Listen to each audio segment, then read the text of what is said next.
Coming up, we look back at the rookie debut of Malik Nabers on Sunday and project some of the positives of his young career going forward, plus notable performances across the offensive line, injury updates to key players that affect how the roster will look going forward this season, not to mention the tight end room. What did the snap count tell us coming out of week one? We dive into it all coming up next.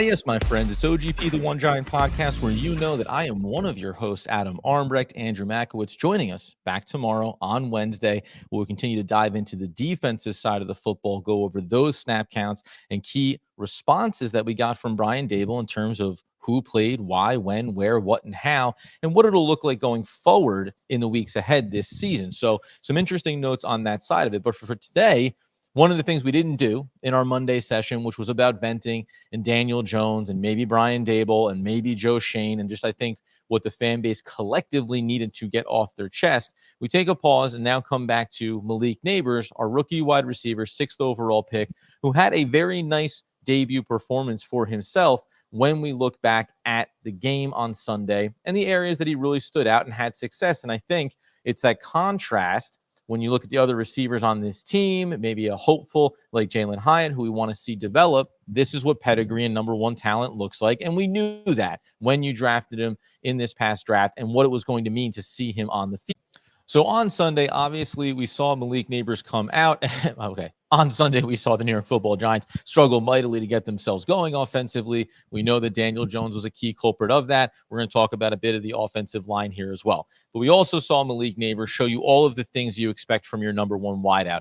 5 receptions on 7 targets, 66 yards, average over 13 yards per catch, and a long of 25, which was a nice little kind of soft in-cut route down the left sideline that Daniel Jones threw a high pass up over the top. I don't mean that negatively, not that we need to find ways to give Daniel Jones some crumbs of praise here. He high pointed the ball to put it in a position where a number one wide receiver is going to go up, make that body adjustment, and come down with that catch. But in totality, what we also saw was his first catch of the day was finding the soft pocket in the zone, settling down, making himself available for Jones, converting that. We also later saw him in the game. I think his last catch was a quick slant route that showed the ability to obviously get off the line, put a move, and get that inside leverage on the defender and go ahead and secure that pass as well.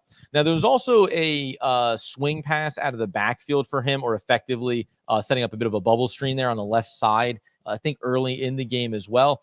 I like the idea that Brian Dable and the Giants offense want to get the ball into the hands of their playmaker and want to see Malik Nabers have an opportunity to make some guys miss, make some action happen. What I will say is an interesting thing to watch going forward now is because we know defenses are going to be keyed on Malik Nabers anyway, you go back and look at some of these catches where usually there's a man in coverage and there's also a secondary player not too far off from it. So the extra attention is going to be paid there. It's an interesting balance because in a game like this on Sunday, the Giants are losing early. The thing is basically out of reach, and you don't feel like there's any risk of them coming back on you. So you don't have to necessarily as aggressively watch Malik Nabers throughout this game or watch any of the key factors that you're going to want to mitigate. That being said, how the Giants approach and how Brian Dable approach getting touches for Malik Nabers is going to be interesting because those behind the line of scrimmage passes, I don't love them.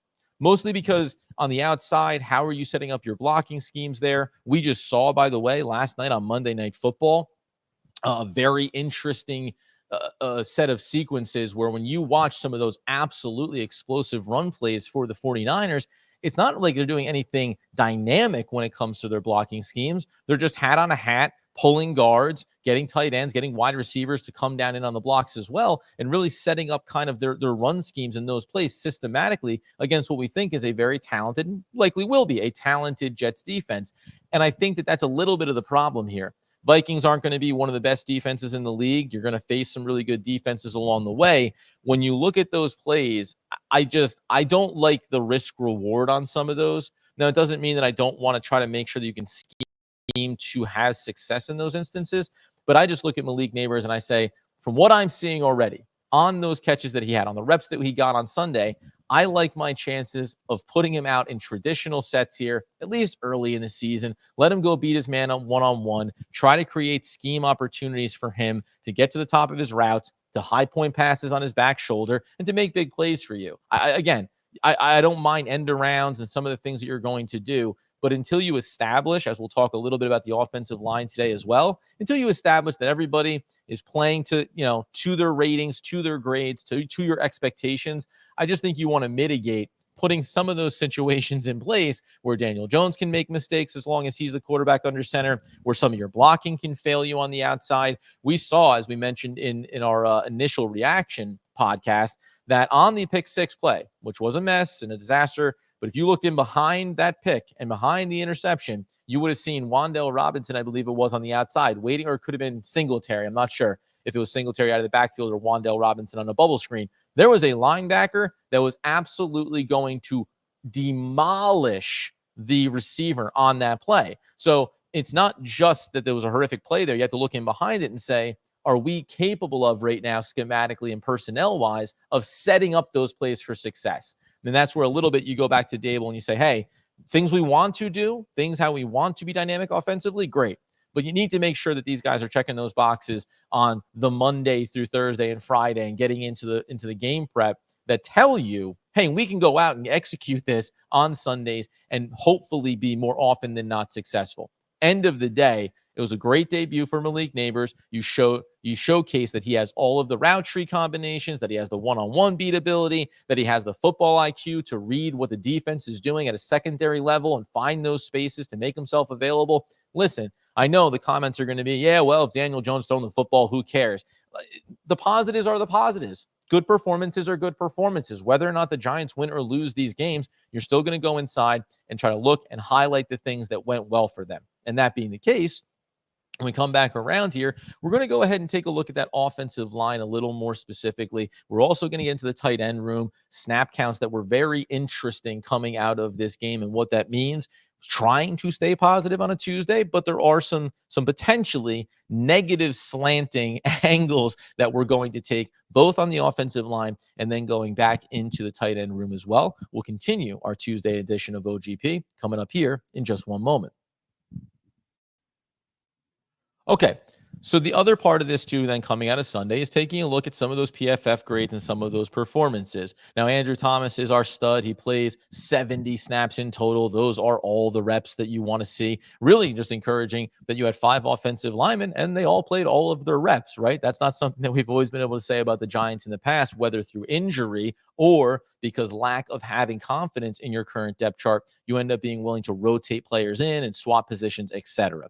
So 76.6 overall for Andrew Thomas, and an elite 91.4 pass, 55.3 run block. Listen, there's always going to be those plays and there's assignments and there's passing off blocks, etc. But we're not even going to really bother getting too deep into Andrew Thomas today because that's the expectation.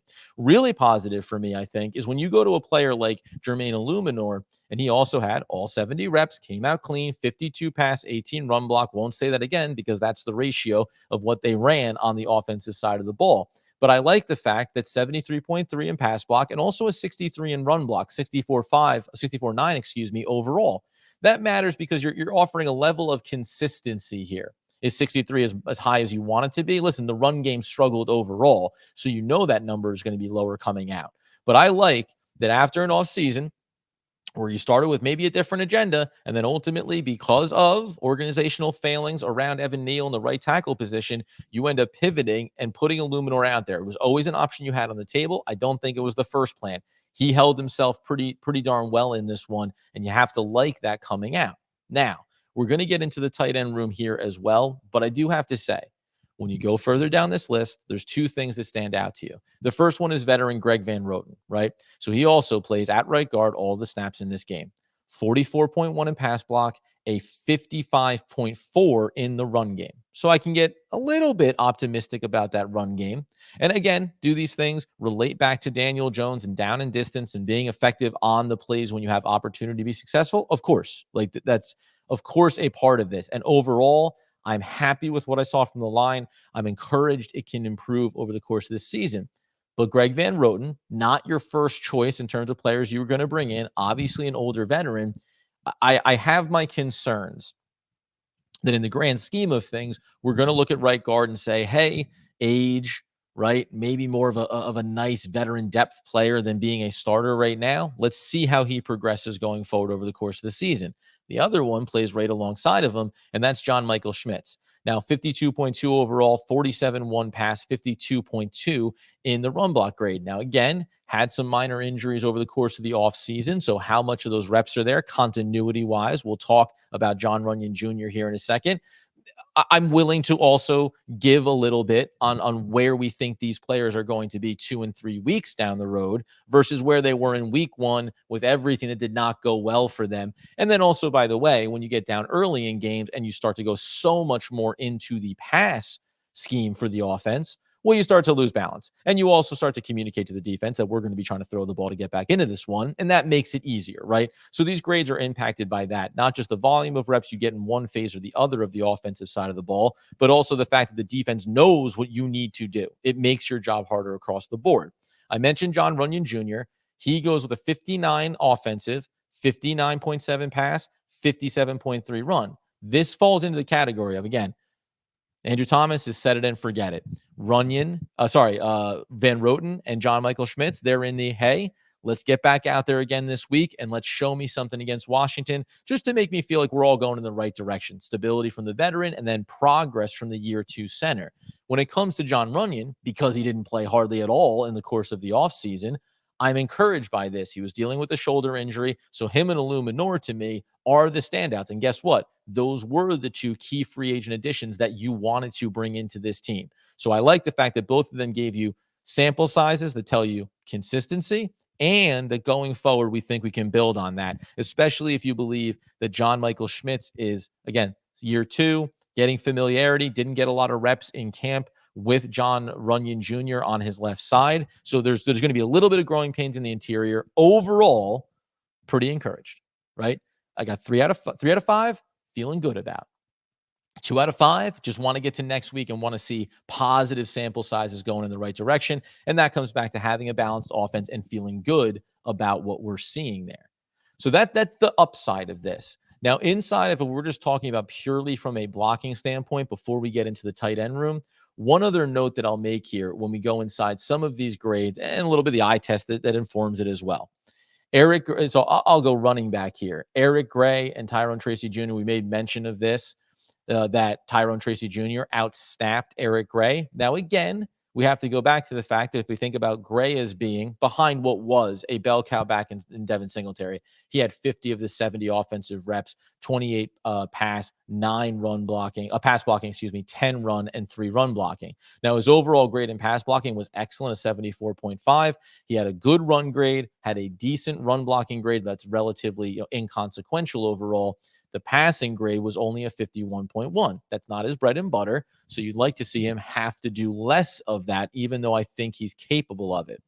You go to a player like Eric Gray. Here's the hard part. 67.1 is fine. It's good. The pass grade is good. The run grade is good. It's only 7 reps. And that's because he's a north and south runner, and you like to primarily use him in spelling Devin Singletary in that way. But you get behind early, and you have to kind of adjust your game script. Now, I still believe, because Tyrone Tracy Jr. was listed above Eric Gray on the depth chart coming into this one, that's how the Giants want their hierarchy to be. They want the more dynamic, 2-phase player back there in the converted wide receiver. He only plays 14 reps. The grade is not good. The passing grade is actually particularly bad at 31.1. He came out with a 58.7 run grade and did not have any pass blocking reps at all. So there's a bit of this yin and this yang here when it comes to that. Pass blocking grade, nothing for Eric Gray here either, because you're not in there often enough to really start to get that sample size. But this is why we believe that Singletary is going to get the lion's share, because he's relied on in all phases here, specifically running, obviously, but pass blocking as well, being smart with it. I'm curious to see how that grows going forward, because when we look at those numbers, I can paint a very easy picture where if the Giants play a more balanced game offensively, if Daniel Jones plays a decent game offensively in week 2, well, then you're going to see, as we talk about, 20 snaps available that Devin Singletary didn't play in this game, and maybe it wanes a little bit in the latter stages because the game is effectively over much sooner than the final whistle. But if you tell me you have 15 to 20 reps, can I see it flipping and Eric Gray getting a little more, or can I see it more of a 50-50 behind Devin Singletary? Yes, I can. So it's interesting to see here, just indications that we get coming out of this overall and wanting to take a look at it. Now, the other thing that we can talk about, as we mentioned, a big conversation about Daniel Jones. I think we talked about this in the episode in the post game, but doubling down that there was 4.4 yards of separation for the wide receivers. They were available, but there were short hops and misses along the way. And then also Daniel Jones had the 12th most time in terms of drop back in the pocket. So the opportunity was there as well. These aren't things that we need to unearth and discover. We knew this coming in. It was the reality of what that game day showed us. Struggling Daniel Jones. And I thought that there was a really good analyst that mentioned that they saw similar things. Actually, I think it was Tiki Barber, as a matter of fact. Tiki Barber happened to mention that Daniel Jones, he's like, I saw Daniel Jones make mistakes that I saw Caleb Williams make, that I saw Bo Nix make. Yeah, that's problematic, right? Year 6 quarterback versus rookie quarterbacks. So living on the spectrum, we know it was a bad performance. Here's the other part of it too. And what really separates, I mean, even beyond anything that we want to talk about in terms of, successes or failures for Daniel Jones. When we think about pressure wise, right? Clean, under pressure, blitzed, not blitzed. When it was clean, Daniel Jones was giving you an offensive 68.5, a pass grade of 67.2. The run grade was 62.9. So it's the overall offense, and it came out positively in that, right? So great. Now here's what's interesting about it. I will say drop passes, there were 4. So this is that little thing of, even in those rare moments, and by and large, I think there's some drop passes that you look at and say not all drop passes are created equal, but 4 drop passes in those instances, that's pretty difficult if you are watching a quarterback like Daniel Jones already struggle in his own right, and then you don't even get the little crumb of success that maybe moves the needle for you. Under pressure, it's a mess. The passing goes down to a 45.4 grade.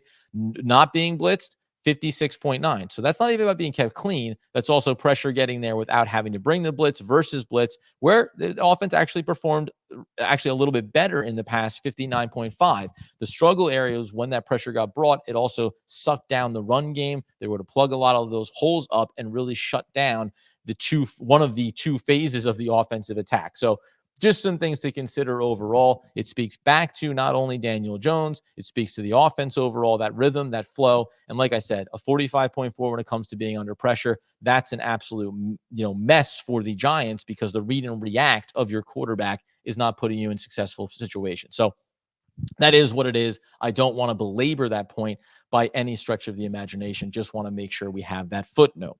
Last thing I'll say before we get into injury updates, talking about what came out of this game, there were a handful of them. It's unfortunate, and it's going to lead to some changes for the Giants between now and we get to next Sunday's matchup.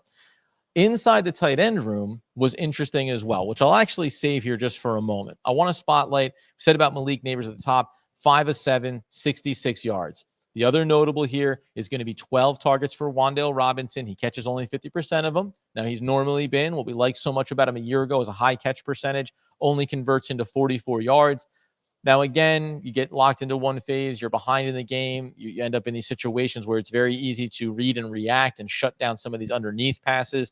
That is the only really other big bright spot. Darius Slayton, 3 out of 4 for 26 yards. Everything kept in front of you. No deep shots here. Theo Johnson, we're going to talk about him. Only 1 catch, and down the line you go. While Devin Singletary caught 4 passes. Remember that early first drive one, which lost them 7 yards. He only put it together for 15 yards. So there's not a lot to speak of here when we talk about where success came in the pass game, though notable that Devin Singletary, it's such a wonky one with all the lost yardage, he had 32 yards after the catch, even though he only had 15 yards.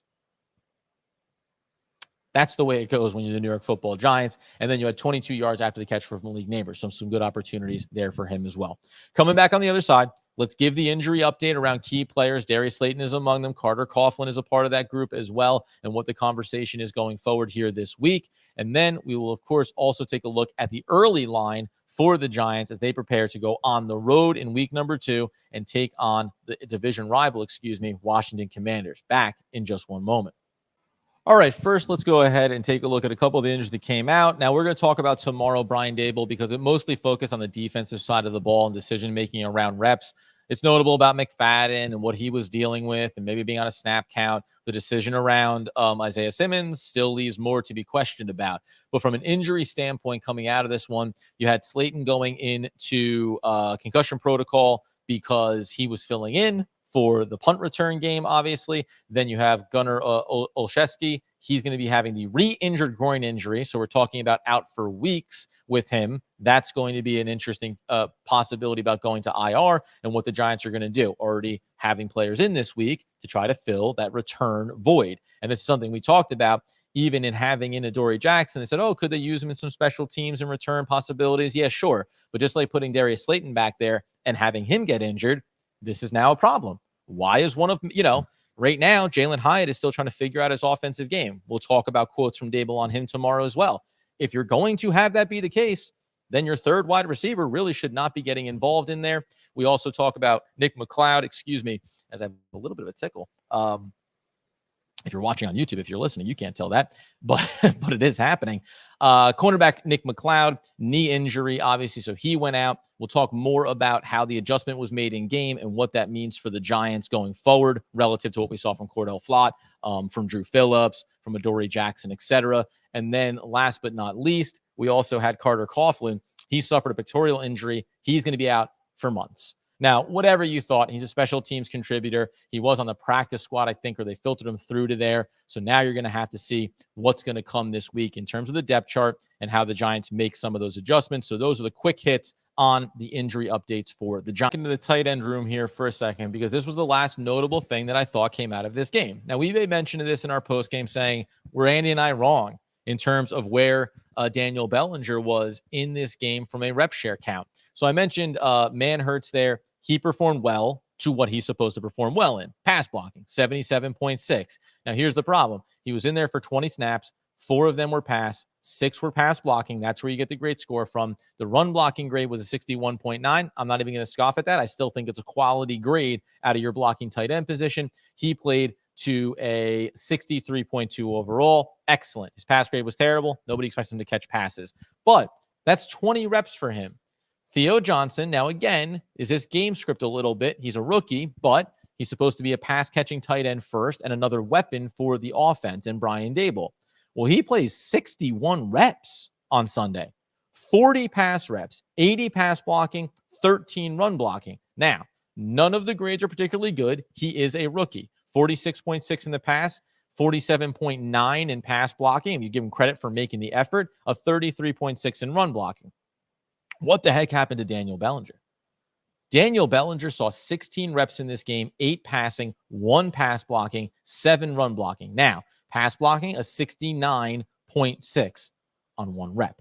54.6 in the pass game overall, and then a 57.7 in the run blocking. So, does he have value? Of course. Are you playing from behind? Yes, you are as well.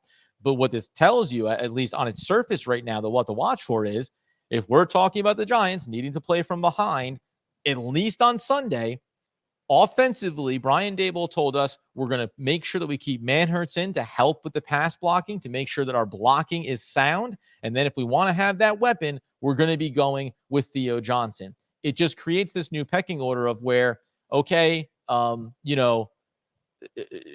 jack of all, but master of none for Daniel Bellinger. He's pretty good in different areas, but if you're not going to get enough opportunities for him, what is the value of having him on the field versus having Nabers, having Wan'Dale Robinson, if healthy, having a player like Darius Slayton, having Jalen Hyatt? But when you're making the discrepancy between 12 personnel versus 11 and how you want to work the formations, I think we're talking about potentially seeing some 12 personnel and flexing Theo Johnson out off the line at times, moving Wan'Dale Robinson and Malik Nabers around. It's going to be interesting to see how offensively this team prepares itself going forward.